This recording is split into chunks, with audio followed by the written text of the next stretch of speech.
প্রত্যেকটা নারী জাতির জীবনে স্বপ্ন থাকে বিয়ে হয়েছে মানে একটা সন্তান পাবো, কি একটা বাচ্চা হোক দুটো বাচ্চা হোক তার মুখে একটু মা ডাক শুনবো, এই স্বপ্ন নিয়ে পুরুষ নারী সংসার করছে, তাই তো নাকি? অনেকদিন বিয়ে হয়েছে, সন্তানও হচ্ছে, কিন্তু মুশকিলটা কি জানেন? প্রথম সন্তান জন্মালো, 7 দিনের মধ্যে মরে গেল। স্বামী স্ত্রী দুজনে একটা শিলাখণ্ডে প্রত্যেক দিন পুজো করে, ছোট্ট করে একটা মন্দিরও করেছে, কিন্তু কি করবে, করার কিছু নেই। দ্বিতীয় সন্তান জন্মালো, 6 দিনের দিন মরে গেল। তৃতীয় সন্তান জন্মালো, 5 দিনের দিন মারা গেল। চতুর্থ সন্তান জন্মালো, 4 দিনের দিন মারা গেল। পঞ্চম সন্তান জন্মালো, 3 দিনের দিন মারা গেল। 6 নম্বর ছেলেটা যখন জন্মালো, মা বলছে সবটা গেছে তো এটাও যাবে। দ্বিতীয় দিনের দিন চলে গেল, 1 রাত ছিল, তবে একটা সন্তানকেও এদিক ওদিক করেনি, সব ওই মন্দিরের সামনে মাটির দ্বারা ওই দালানের মধ্যে গর্ত করে করে পুঁতে রেখে দিয়েছে। ভাবুন, যে মার পরপর 6টা সন্তান চলে যায়, সে মায়ের ভেতরটা কি হয়?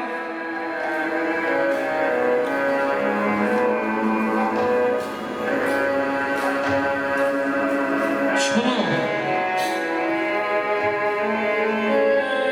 আগামী কাল বাদ পরশু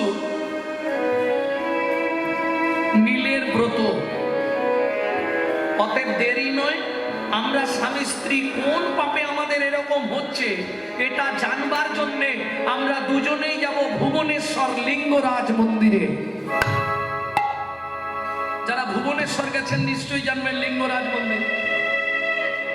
স্বামী স্ত্রী দুইজনে পৌঁছেই স্নান করে আর বাবার কাছে হত্যা দিলেন।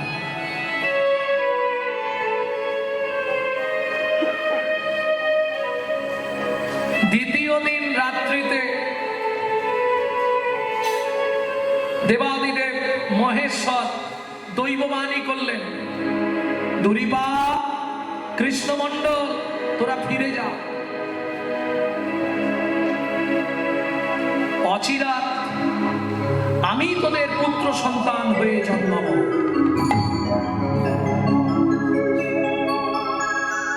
এটাও আপনারা জানেন, কলিযুগে 3 প্রভু যখন অপ্রকট হয়ে গেল, 3 প্রভু কলিযুগে যখন অপ্রকট হলেন, চৈতন্য মহাপ্রভু, নিত্যানন্দ প্রভু, অদ্বৈত আচার্য, 3 জন মিটিং করলেন। আমরা তো চলে এলাম, কলির জীবকে ভক্তি তত্ত্বের কথা বলে এলাম, কিন্তু যাজন করে তো দেখিয়ে এলাম না। চলো না 3 জন দ্বিতীয়বার আর একবার যাই। 3 জন আবার এলেন, শাস্ত্র প্রমাণ। কে কিরূপ এলেন? শ্রী চৈতন্য ছিল যে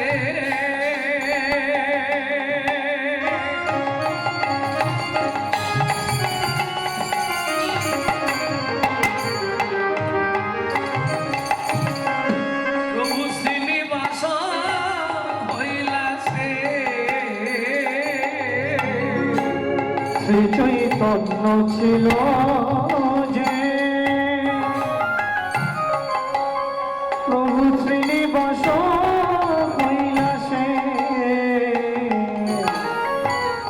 শ্রী আচার্য শ্রী আচার্য। বুঝে নিলেন? অদ্বৈত আচার্যকে, যিনি দেবাদিদেব মহেশ্বর, শ্রী আচার্য হলো শ্যামানন্দ, শ্রী আচার্য হইলে শ্যামানন্দ। নিত্যানন্দ যারে কয় ঠাকুর নরোত্তম, সেই হয় নিত্যানন্দ যারে কয় ঠাকুর নরোত্তম, সেই হয়। কলি জীবে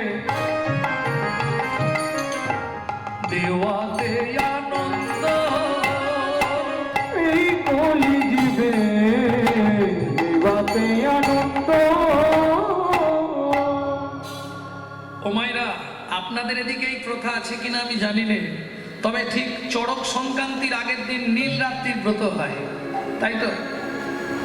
নীলকণ্ঠ শিবের পুজো হয়। নীল রাত্রি কেন? ওই রাত্রিতে ভোলানাথ গরল, সমুদ্র মন্থনের গরল ধারণ করেছিলেন। দুরিপা শোনেরা, আগামীকাল নীল রাত্রি, তুই আমার সামনে বাতি জেলে দিবি। আমি কথা দিচ্ছি, তোর সংসারে বাতি জ্বালতে আমি নিজেই আসব। সেই থেকে পৃথিবীতে প্রচলন হলো নীল রাত্রিতে বাতি জ্বালার ব্রত। দেখবেন প্রত্যেক মন্দিরে নীল রাত্রিতে বাতি জ্বালতে হয়। এইবার চলুন, দুজন দৈববাণী পেয়ে ফিরে এলো। তাদেরই ঘর আলো করে জন্মালেন দুঃখী কৃষ্ণদাস। জায়গাটি মনে থাকবে তো? কোন জায়গা?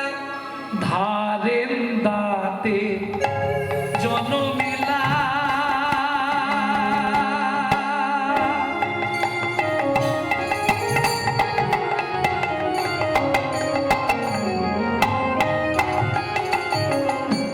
দুঃখী মন্দ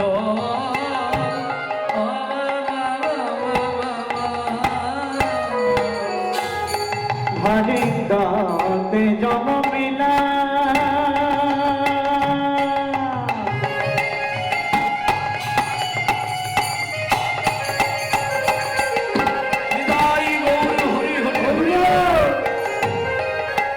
দুঃখী মন্ড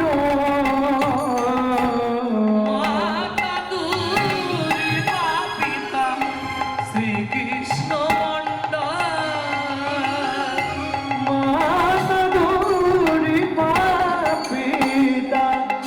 কৃষ্ণ মন্ড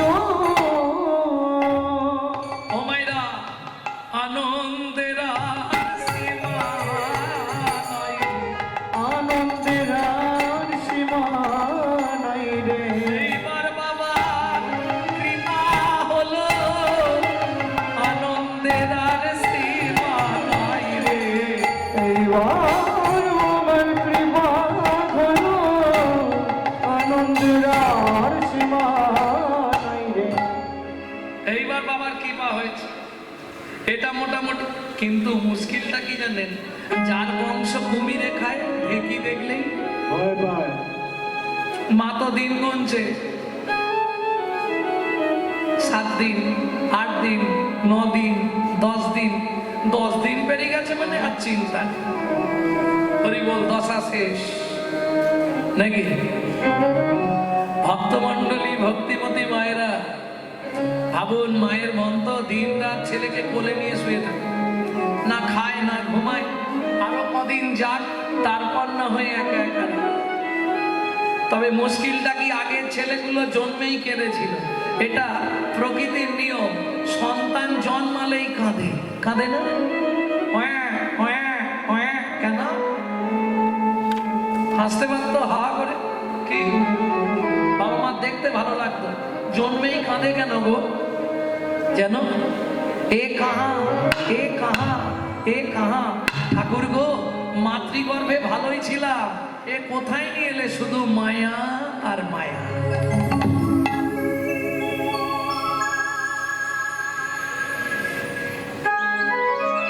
আগের গুলো সব জন্মেই কেঁদে কেঁদে মরেছে, আর এটা জন্মানোর সঙ্গে সঙ্গে কি হলো জানো? কি হলো? জন্মিয়া হাসিল শিশু মায়ের কোলেতে, জন্মিয়া হাসিল শিশু মায়ের কোলেতে, জন্মিয়া হাসিল শিশু মায়ের কোলেতে, জন্মিয়া হাসিল শিশু মায়ের কোলেতে। স্বর্গ হইতে দেবে ঘর থাকে আনন্দেতে, স্বর্গে হইতে ভগবান আদের আনন্দেতে।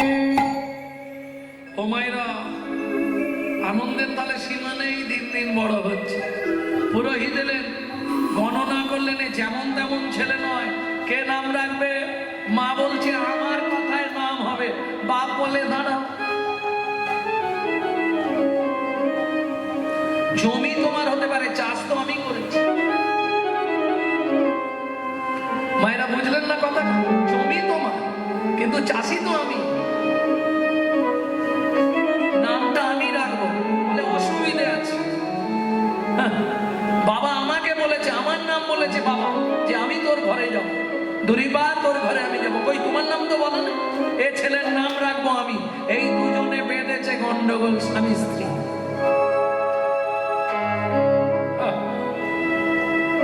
মা বলছে আমি নাম রাখবো, বাবা বলছে আমি নাম রাখবো। পুরোহিত বললে শোনো, তোমরা দুজনেই নাম রাখো, তাতে ক্ষতি নেই।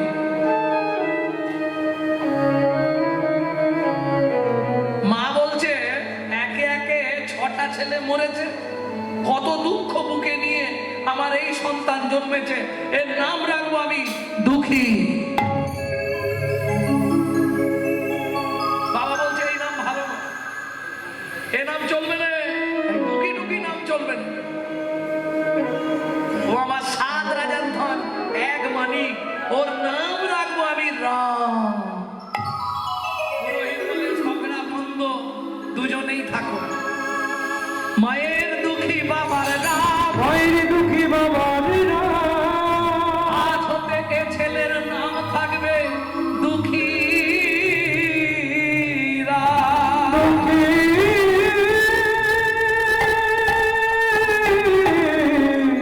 দুঃখী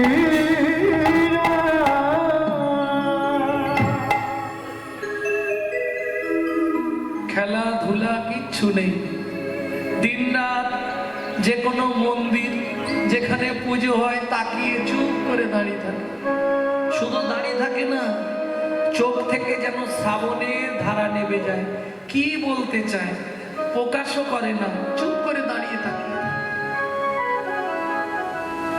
দুঃখী, পড়াশোনা করতে হবে তো, বড় হতে হবে, চাকরি বাকরি করতে হবে, যেটা বাবা মায়ের আছে এটাই চাই না। ঠাকুরের কাছে গিয়ে কি চায়? বলে কোনো বাবা মা আমার ছেলেটা যেন বিশুদ্ধ কৃষ্ণ ভক্ত হয়, এটা বলে না। আমার ছেলেটা যেন ডাক্তার হয়, আমার ছেলেটা যেন, শুনে রাখো, যে বাবা মা ছেলেকে ডাক্তার করবার জন্য ভগবানের কাছে চায়, ছেলে হয়তো ডাক্তার হয়, কিন্তু বাবা মায়েরা ওষুধ বিহনে মারা যায়। এটা মাথায় রেখে। কেন বললাম জানো?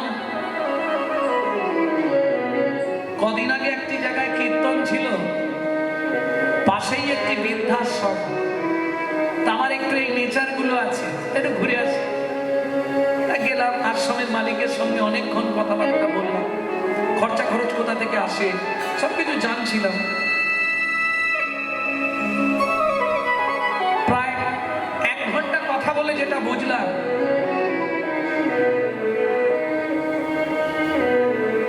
ডাক্তারের মা, মাস্টারের মা, উকিলের মা, না হলে বাবা, সব হাই হাই যারা লেভেলের চাকর চাকরি করে, তাদের বাবা মায়েরা বৃদ্ধাশ্রমে। আমি দেখলাম না, কথা বলে অনেক বুড়ো বুড়িদের সঙ্গে কথা বললাম, দেখলাম না রিক্সা চালিয়ে কি টোটো চালিয়ে খায়, সে তার বাবা মাকে বৃদ্ধাশ্রমে দিয়েছে।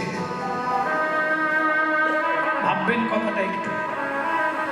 তাহলে হাই শিক্ষিত করতে গিয়ে কি দাঁড়ালো? বিদ্যা হলো, ছেলে পণ্ডিত হলো, কিন্তু হলে কি হবে? পণ্ডিত যে জনা আজন্ম সে কানা, সারা জীবন স্বাস্থ্য ঘেটে মরে, স্বাস্থ্যের মর্ম কিচ্ছু বোঝে না। পাণ্ডিত্য আছে, কিন্তু পণ্ডিত বলবো কাকে? মাতৃবৎ পরদারেষু পরদ্রব্যেষু নষ্টবৎ আত্মবৎ সর্বভূতেষু চ মন্যতে সপণ্ডিত। তাকে বলবো পণ্ডিত। কথাগুলো হয়তো গায়ে বাঁধে অনেকে, কিন্তু এটাই বাস্তব সত্য কথা। ও দুঃখী, পড়াশোনা করবি তো? চল গুরু আশ্রমে। এখনকার মতো তখনকার দিনে তো স্কুল ছিল না, ওই একটা চট নিতে হবে, চট নিয়ে আর পাঠশালায় যেতে হবে, গাছের তলা, ফাঁকা মাঠ, চট পেতে বসো, গুরু মহারাজ বসে বসে পড়াবে। দুঃখী, তোর বাবা বললো তুই নাকি পড়াশোনা করতে চাস, খুব ভালো পড়াশোনা করিস বাড়িতে, পড়বি তো? নিশ্চয়ই পড়বো, পড়তে এসেছি, পড়বো না? স্বরবর্ণ ব্যঞ্জন বর্ণ এসব জানিস? বলে গুরুদেব আমি একটাই বর্ণ জানি। বর্ণ দুটো, একটা জানলে হবে না। বলে না আমি একটাই জানবো। শোন, যতক্ষণ আমি পড়াচ্ছি তুই পড়ে যা। আচ্ছা পড়া। থামলেন কেন পড়া? এইটা কি বলতো, এইটা কি বলতো? আরে না, তোকে বলতে বলছি। ও আমি বলবো? এটাকে বলে, আপনি বলে দিন, এটা ক। মাস্টারমশাই কি একটা কথা বলবো? এই পড়াটা আপনি জানেন না, আমার কাছ থেকে শিখে নিন। কয়ে কলি যুগে শ্রীকৃষ্ণ চৈতন্য, কয়ে কলি যুগে শ্রীকৃষ্ণ চৈতন্য অবতার, হয়ে খেলিবার প্রবন্ধে কইল খোল করতা, হয়ে খেলিবার প্রবন্ধে কইল খোল করতা, হয়ে গড়াগড়ি জান প্রভু নিজ সংকীর্তনে, গড়ে গড়াগড়ি জান প্রভু নিজ সংকীর্তনে। আরে আর ছাত্রগুলো কি পড়বে? তুই ওরকম করিস নি বাবা। তুই বাড়ি চলে যা, তোকে আর পড়তে হবে না। তুই গান শোনাতে এসছিস? বলে এটা গান নয়, এটা সত্যি কথা। দেখবেন কোথায় সত্যি? এই দেখুন আমাকে। সঙ্গে সঙ্গে গা থেকে গেঞ্জিটা খুলেছে, অমনি গড়াগড়ি যায় রে, গড়াগড়ি যায় রে, ভাবে দেবী ভোর দুঃখী, গড়াগড়ি যায় রে, ভাবে দেবী ভোর হয়ে গড়াগড়ি যায় রে, কয়ে গড়াগড়ি যান প্রভু নিজ সংকীর্তনে, গয়ে গড়াগড়ি যান প্রভু নিজ সংকীর্তনে, ঘরে ঘরে হরি নাম বিদায় সর্বজনে, হয়ে ঘরে ঘরে হরি নাম বিলাই সর্বজনে।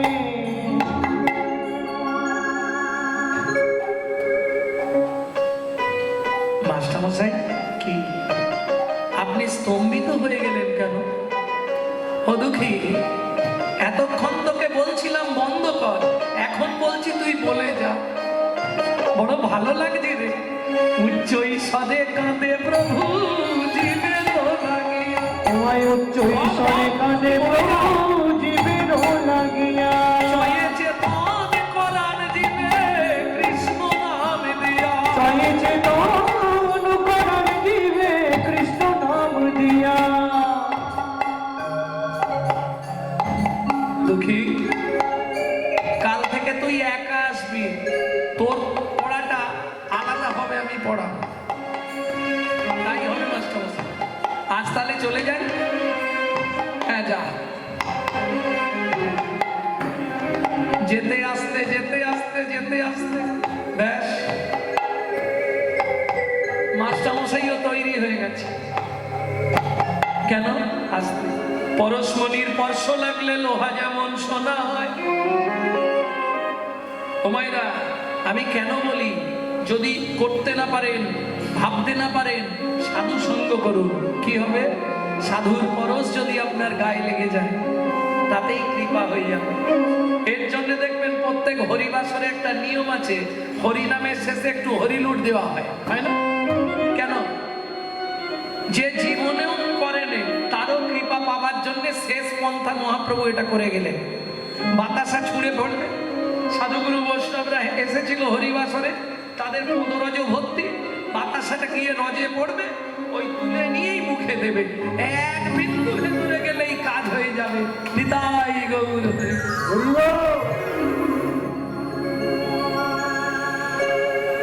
এর জন্য এই ব্যবস্থা করলেন। বেশি বয়স নয়, সবে 8 বছরে পড়েছে দুঃখী। সন্ধ্যাবেলায় খাওয়া দাওয়া করে ঘুমাচ্ছিল, এক পাশে বাবা এক পাশে মা, মাঝখানে দুঃখী। গভীর রাত্রিতে চিৎকার করে উঠলো দুঃখী, মা! দুঃখী, এই দুঃখী, কি রে, কি হলো তো? স্বপ্ন দেখেছিস? জল খা, গলা শুকিয়ে গেছে তো, জল খা। কি স্বপ্ন দেখলি বাবা? কি হলো তোর? চিৎকার করলি কেন এমন করে? কিছু হয়েছে তো? কাঁদছিস কেন বল? ও দুঃখী, কাঁদছিস কেন? কি হয়েছে? কোনো খারাপ স্বপ্ন দেখেছিস? মাগো কে যেন কহিছে মোর কানে কানে। ও দুঃখী, চলে যা রে তুই গুরু সন্নিধানে। কে যেন কইছে মোর মনে মনে, চলে যা রে তুই গুরু সন্নিধানে। মাগো কে যেন কহিল মোর কানে কানে, চলে যা রে দুঃখী গুরু সন্নিধানে। কে যেন কহিছে মোর কানে কানে, চলে যা রে তুই দুঃখী গুরু সন্নিধানে। এই, চোখে মুখে জল দে। অনেক রাত্রি এখনো, আবার ঘুমিয়ে পড়। বাবা মা তো ঘুমা ঘুমা ঘুমা। এইসব তুই মনে হয় ওইসব চিন্তা করছিলি, ওই জন্য তোর মনে হয়েছে। ঘুমা।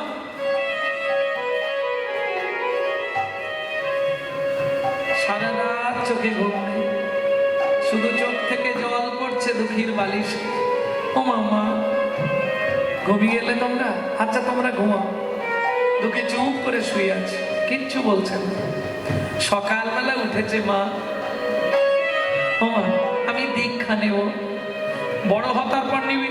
না মা, আমি যাব। কোথায় যাবি? সবেদন নীলমণি আমার, কোথায় যাবি বাবা? ও আমাকে যেতে দাও না।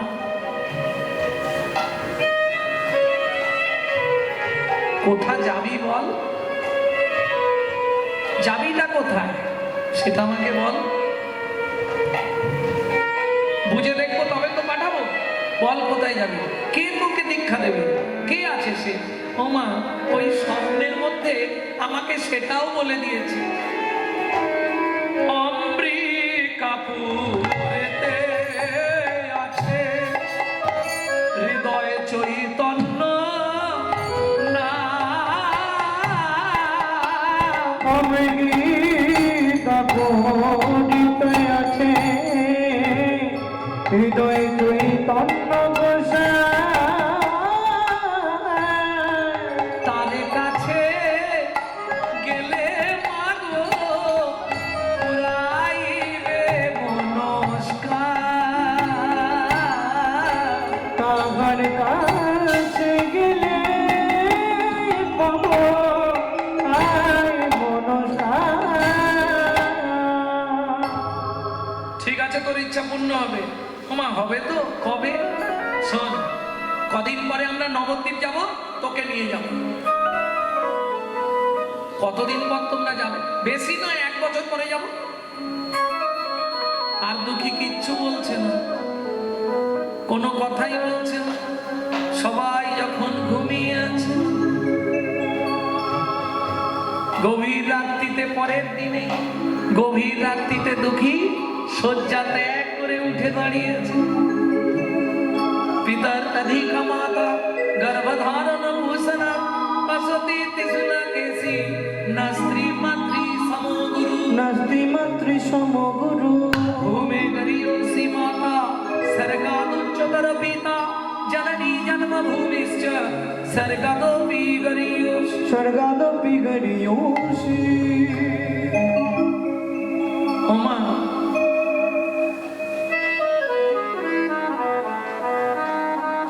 তোমরা তো ঘুমিয়ে আছো, তোমাদের ঘুম ভাঙাবো না।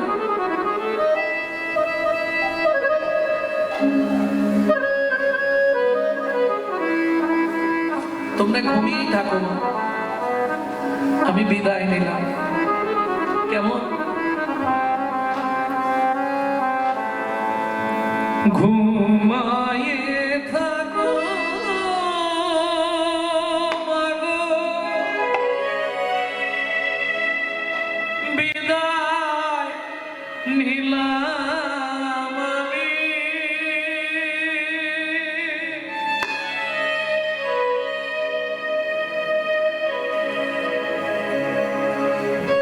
মা, বাবা, তোমরা যখন সকালে উঠে শুনবে দুঃখী আর নেই, তোমরা যেন কেঁদো না মা। যেখানেই থাকি তোমার ছেলে ভালোই থাকবে। ঘুমায়ে থাকো মাগো, বিদায় নিলাম আমি।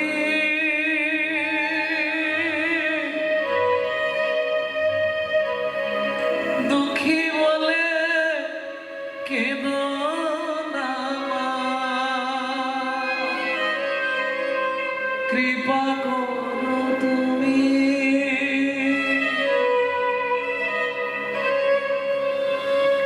এই আশীর্বাদ করো মাগো,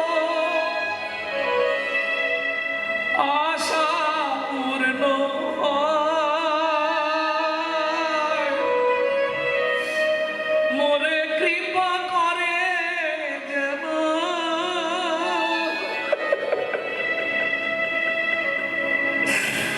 কৃষ্ণ দয়াময়।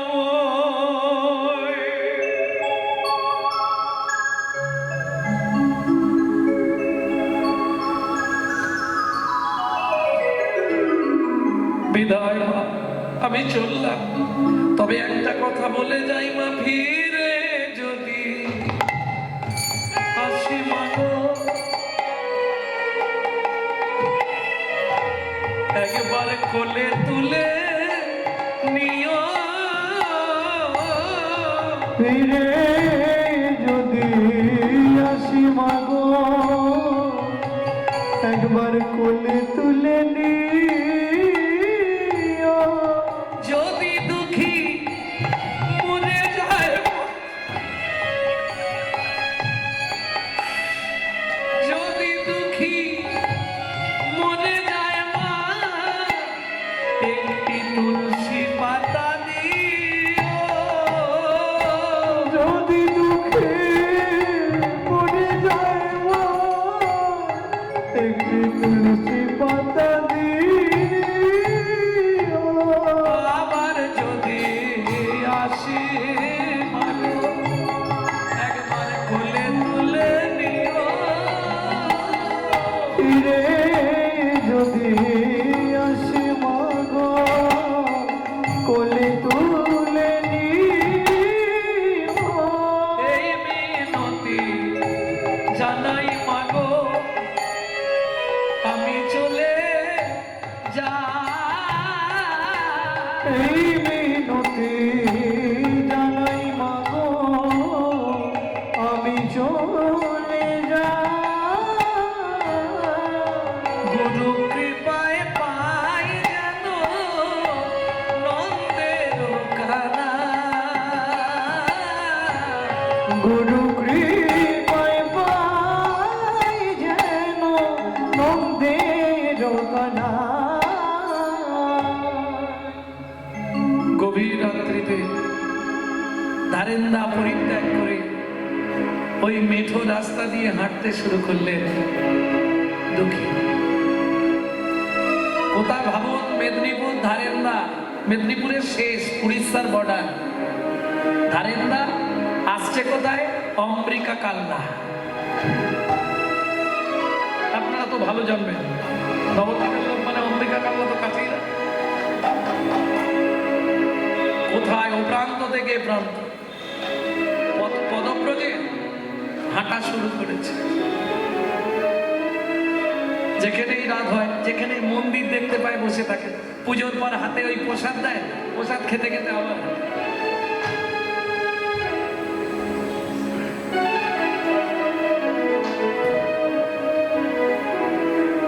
অত সোজা নয়, পথ বড় কঠিন। আমরা তো সব স্টেজে আছি, পথে নেমেছি কিন্তু সেজে আছি। এ পথ বড় কঠিন, আর সেই কঠিন থেকে কঠিনতম যারা জায়গায় পৌঁছে গেছে তারাই জড়জাগতিকে আর নেই, তারা আশ্রমেও নেই। গিয়ে দেখবেন ওই বছরে একবার আধবার হয়তো রাধাকুণ্ডে আসে, না হলে হিমালয়ে বসে আছে গুহার মধ্যে, একা কেউ নেই, দিন রাত ভজন করছে।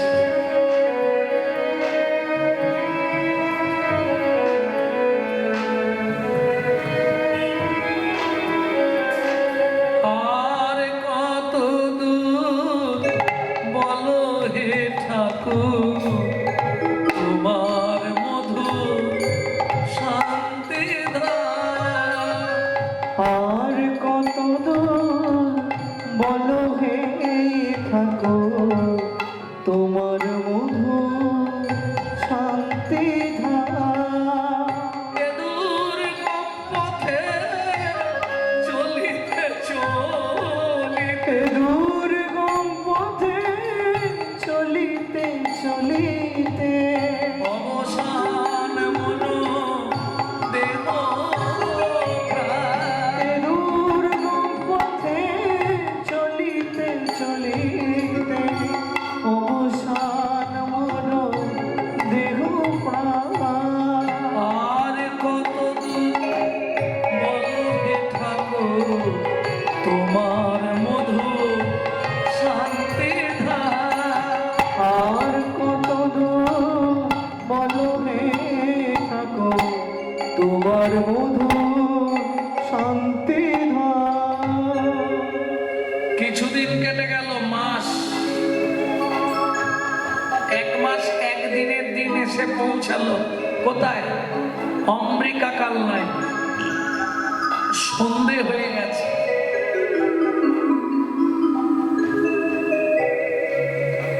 জিজ্ঞেস করছে, আচ্ছা বলতে পারো হৃদয় চৈতন্য ঠাকুরের বাড়িটা কোথায়?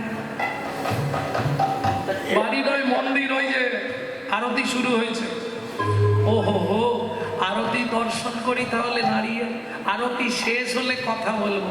এক ধারে চুপ করে দাঁড়িয়ে আছে। আরতি শেষ হয়ে গেল, শান্তি জল দিল, দিয়ে এইবার হৃদয় চৈতন্য ঠাকুর প্রত্যেকদিন আরতি শেষে একটি করে গীত গাইতেন, গান গাইতেন ভক্তদের নিয়ে। আজকেও শুরু করলেন। কি কীর্তন শুরু করেছেন? যদি গৌরাঙ্গ না হতো কেমন হইতাম, কেমনে ধরিতাম দেহ। যদি গৌরাঙ্গ না হতো কেমন হইত, কেমনে ধরিতাম দেহ। যদি গৌরাঙ্গ না হতো কেমন হইতাম, কেমনে ধরিতাম দেহ। যদি গৌরাঙ্গ না হতো কেমন হইত, কেমনে ধরিতাম দেহ। এই, তোমরা তো প্রতিদিন কীর্তন শুনতে আসো, আমি প্রত্যেকদিন আরতির পরে গান গাই, তোমরা সবাই শোনো। বলো তো এর পরের কলিটা দেখি কে বলতে পারে? সবার পিছনে ছোট্ট দুঃখী, ওই পিছন থেকেই শুরু করেছে। প্রিয় রাধার মহিমা, প্রেম রস সীমা। প্রিয় রাধার মহিমা, প্রেম রস সীমা। বলো জগতে জানাত কে, বলো জগতে জানত কে, বলো জগতে জানত কে। অচেনা গলা। এই কে বললি রে? কে গাইলি? ভয় লেপে গেছে, চুপ করে বসে পড়েছে। বাচ্চা ছেলে তো বসে পড়ছে, বসে চিন্তা করছে এই সুযোগ, আমাকে তো কেউ দেখতে পাবে না, পায়ের ফাঁক দিয়ে দিয়ে একদম সোজা হৃদয় চৈতন্য ঠাকুরের পায়ের ধারে গিয়ে বসে পড়ে। ভিড়ের মধ্যে তো ওই ধার দিয়ে দিয়ে ঠিক গলে গলে গিয়ে পায়ের ধারে চুপ করে বসে আছে।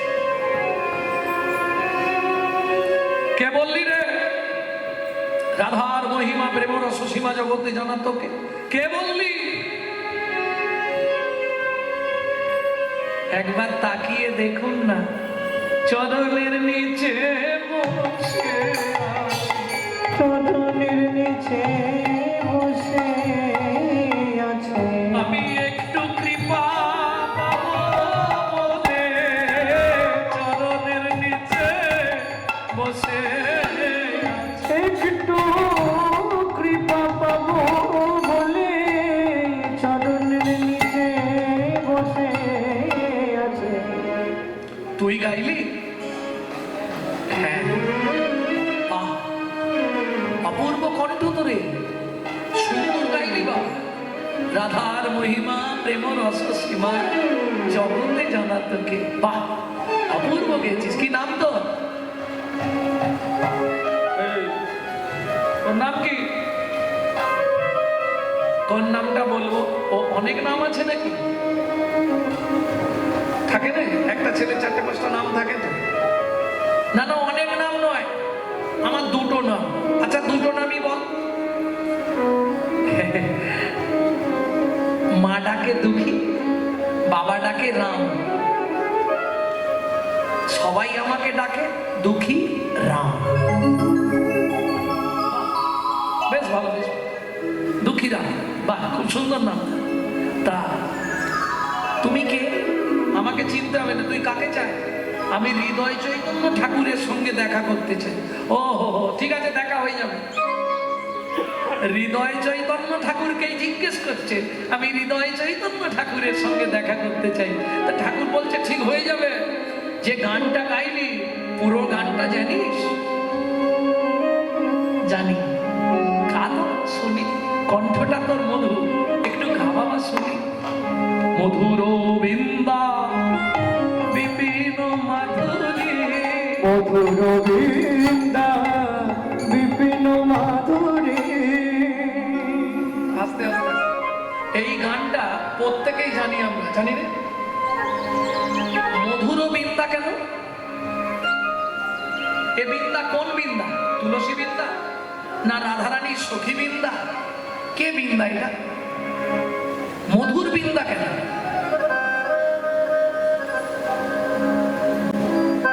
জানেন কি?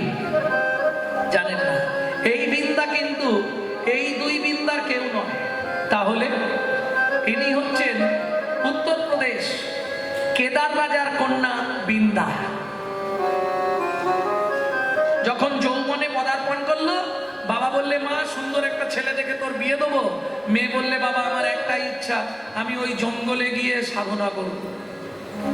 ও মা, সংসার করবি না? বলে না, তুমি ওই জঙ্গলটা পরিষ্কার করে দাও, আমি সাধনা করবো। তো ঠিক আছে যা। এত সাধনার প্রভাব, যেটা এখন বৃন্দাবন, তখন সবসময় হিংস্র জন্তু জানোয়ার ঘুরে বেড়াতো। ওই বসে বৃন্দা তার সাধনার এত ক্ষমতা, সব জন্তু জানোয়ারেরা চলে গেল, সুন্দর ফল ফুলের গাছে ভর্তি হয়ে গেল ওই বৃন্দাবন।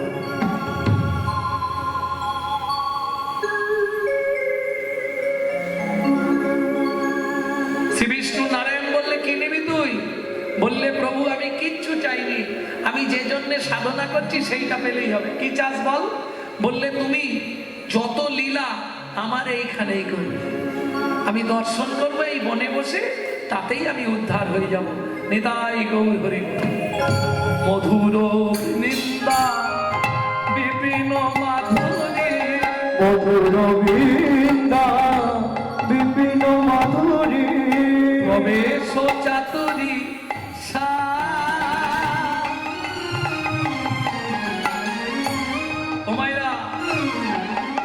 প্রবেশ করা। আপনারা বৃন্দাবনে প্রবেশ করেছেন কেউ? আসতে প্রবেশ করেছেন কেউ?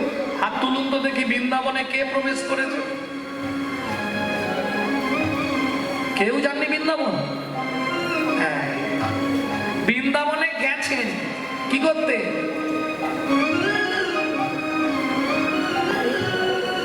বেড়াতে, না হলে রাধাকুণ্ডে স্নান করতে, তাই তো, না হলে 84 কোষ পরিক্রমা করতে। তাহলে আপনি বৃন্দাবনে গেছেন, প্রবেশ করেননি।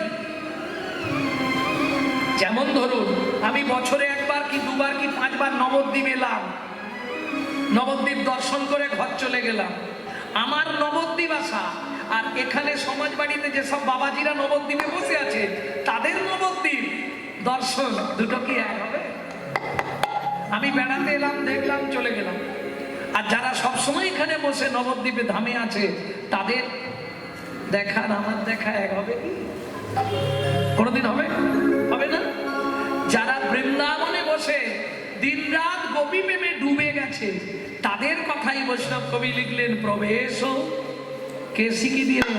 মহাপ্রভু। কিভাবে প্রবেশ করতে হয়? প্রবেশ চাতুরী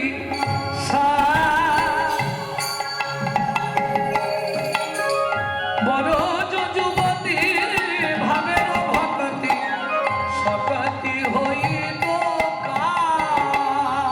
ব্রজ যুবতী ভাবির ভকতি সকতি হইত এই হয়ে এসছে গো, এখনই যেতে হবে।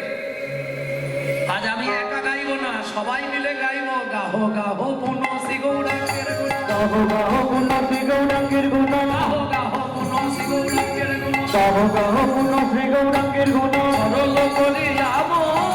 গাহো গাহো পুনসি গৌরাঙ্গের গুণ, সরল করিয়া এ ভাব সাগরে এমন দয়া নাহি দেখি একবার। সাগরে এমন দয়ার নাহি দেখিয়ে কে গৌরাঙ্গ বলিয়া না গেলাম গলিয়া, গৌরাঙ্গ বলিয়া না গেলাম টলিয়া, কেমনে গড়াল দে। গৌরাঙ্গ বলিয়া না গেলাম গলিয়া, কেমন ঘটলাম দে। বাসু ঘোষহিয়া বাসানো দিয়া করিয়াছে বলো কে। বাসো ঘষইয়া বাসানো হইয়া হইল বলদকে। সুন্দর কীর্তন করেছিস বাবা, যা প্রসাদ পেয়ে নে। না না, প্রসাদ পাবি না। কোথা থেকে আসছিস তুই? ধারের দা, মেদিনীপুর উড়িষ্যার বর্ডার। কতদিন আগে বাড়ি থেকে? বাবা মাকে বলে এসেছিস? না, বললে আসতে দেবে? বাড়ি ফিরে যা, আজকে প্রসাদ পেয়ে থাক, কাল সকাল হলে আবার বাড়ির দিকে হাঁটতে থাকবি, আবার 1 মাস ধরে হেঁটে হেঁটে বাড়ি পৌঁছাবি। কিন্তু আমি যে স্বপ্ন দেখেছিলাম, কি হৃদয় চৈতন্য ঠাকুর আমার কানে মন্ত্র দিচ্ছে, সত্যি বলছিস?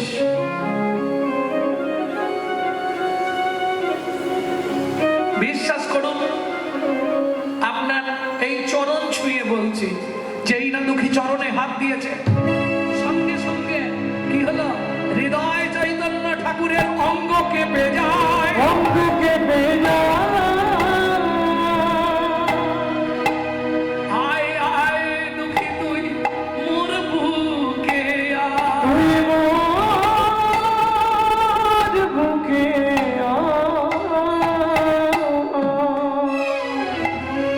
দেখ বাবা, আমি তো সহজে কাউকে দীক্ষা দিই না, তবে তুই যখন চাইছিস আমি তোকে দীক্ষা দেবো, একটু দেরি করতে হবে।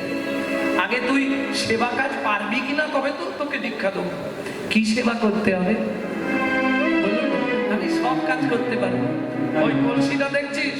হ্যাঁ, কালকে গঙ্গায় চলে যাবি, গঙ্গা থেকে জল আনবি, প্রত্যেক দিন 10 কলসি করে জল আনবি। কিসের জন্য? ভগবানের ভোগ রান্নার জল। সত্যি আমি জল এনে দিলে সেই জলে ভোগ রান্না হবে? আমি বলছি হবে।